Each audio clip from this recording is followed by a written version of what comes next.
ನಿಮ್ಮ ಮುಂದೆ ಹೇಳ್ತಾರಂತ ಒಂದೇ ಒಂದು ಅಂಶ ಸುಳ್ಳಾಗಿದ್ರೆ ನನ್ನ ಮಗ ಭಗವಂತನ ಮೇಲೆ ಹಾಕ್ತೇವೆ, ಹಾಳಾಗೋಗ್ಲಿ ಅವನು. ನಾ ಸುಳ್ಳು ಹೇಳಲ್ಲ. ಗೋ ಬ್ಯಾಕ್ ಶೋಭಾ ಅಂತ ಶುರುವಾಯ್ತು.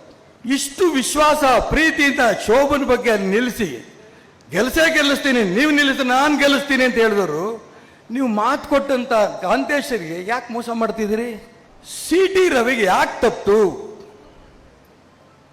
ಸದಾನಂದ ಗೌಡ್ರಿಗೆ ಯಾಕೆ ತಪ್ಪಿತು? ಮೈಸೂರಿನ ಪ್ರತಾಪ್ ಸಿಂಹಂಗೆ ಯಾಕೆ ತಪ್ಪಿತು? ನಳಿನ್ ಕುಮಾರ್ಗೆ ಯಾಕೆ ತಪ್ಪಿತು?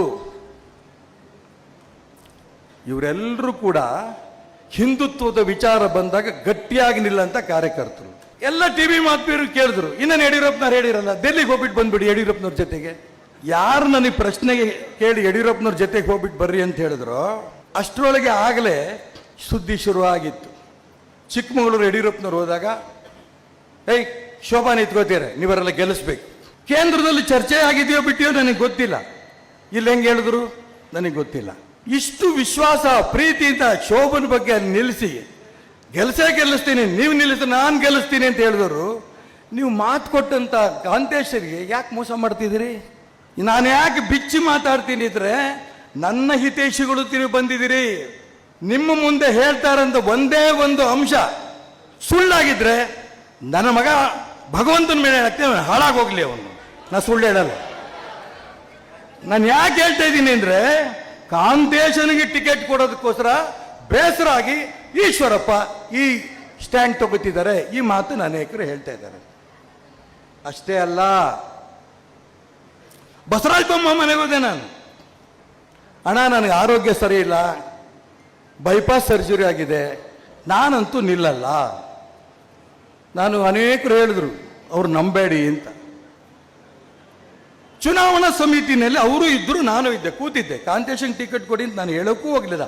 ಆ ಸಮಿತಿನಲ್ಲೂ ಕೂಡ ವಿಜೇಂದ್ರ ಕಾಂತೇಶನ್ ಫೋನ್ ಮಾಡಿ ಹೇಳಿದ್ದಾರೆ, ನಿಮ್ಮಪ್ಪ ಒಂದು ಮಾತು ಕೂಡ ಮಾಡಲಿಲ್ಲ, ಬಹಳ ಸಂತೋಷ ಆಯ್ತು ಎಲ್ರಿಗೂ, ನಿನ್ನ ಪರವಾಗ್ಲೂ ಹೇಳಲಿಲ್ಲ. ಬೊಮ್ಮಾಯಿ ಹೇಳಿದ್ರಲ್ಲಿ ಉತ್ತರ ಕರ್ನಾಟಕ ಭಾಗಕ್ಕೆ ಒಬ್ಬ ಕುರುಬರು ಕೊಟ್ಟರೆ ಎಲ್ಲ ಬಿಜೆಪಿ ಕಾರ್ಯಕರ್ತರಿಗೆ ಕ್ಯಾಂಡಿಡೇಟ್ಗಳಿಗೆ ಅನುಕೂಲ ಆಗುತ್ತೆ, ನೀವು ಕಾಂತೇಶ ಕೊಡಬೇಕು ಅಂತ ಬೊಮ್ಮಾಯಿ ಆ ಸಭೆಯಲ್ಲಿ ಹೇಳಿದರು. ಚಪ್ಪಾಳೆ ಹೊಡಿಬೇಡಿ, ನಾನು ಬೇಡ, ಕೇಳ್ಕೊಳ್ಳಿ, ನೀವು ವಿಷಯ ಕೇಳ್ಕೊಳ್ಳಿ.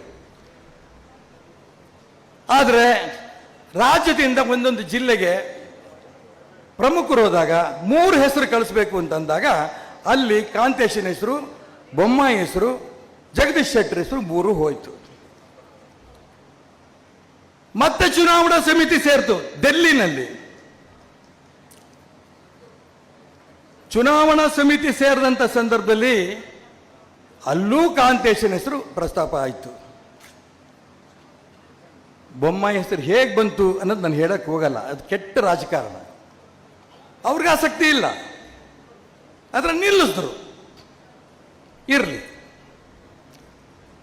ಶೋಭಾ, ಇಡೀ ಚಿಕ್ಕಮಗಳೂರು ಜಿಲ್ಲೆಯ ಕಾರ್ಯಕರ್ತರು ಈ ಪತ್ರಿಕೆ ಟಿವಿ ನೋಡಿದ್ರಿ, ಗೋ ಬ್ಯಾಕ್ ಶೋಭಾ ಅಂತ ಶುರುವಾಯಿತು.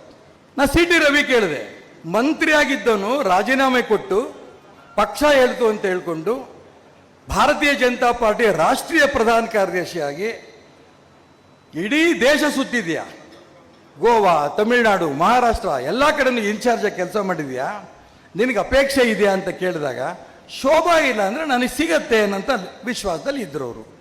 ಪಟ್ಟಿ ನೋಡಿದ್ರಿ, ಶೋಭನಿಗೆ ಚಿಕ್ಕಮಗಳೂರು ಇಲ್ಲ. ನಾನು ತಕ್ಷಣ ನೋಡಿದೆ, ಅಲ್ಲಿ CT ರವಿ ಇದಿರ್ಬೋದು ಅಂತ. ಇನ್ನರ್ಧೋಯ್ತು, ಅವ್ರು ನಮ್ಮ ಕಾರ್ಯಕರ್ತರೆ, ನಾನು ಅದ್ರ ಬಗ್ಗೆ ಟೀಕೆ ಮಾಡಕ್ಕೆ ಹೋಗಲ್ಲ. ಯಾಕೆ ಈ ಕೋರ್ಟ್ ಪ್ರಸ್ತಾಪ ಮಾಡ್ತಿದ್ದೀನಿ ಅಂದರೆ, CT ರವಿಗೆ ಯಾಕೆ ತಪ್ಪಿತು? ಸದಾನಂದ ಗೌಡ್ರಿಗೆ ಯಾಕೆ ತಪ್ಪಿತು? ಮೈಸೂರಿನ ಪ್ರತಾಪ್ ಸಿಂಹಂಗೆ ಯಾಕೆ ತಪ್ಪಿತು? ನಳಿನ್ ಕುಮಾರ್ಗೆ ಯಾಕೆ ತಪ್ಪಿತು? ಇವರೆಲ್ಲರೂ ಕೂಡ ಹಿಂದುತ್ವದ ವಿಚಾರ ಬಂದಾಗ ಗಟ್ಟಿಯಾಗಿ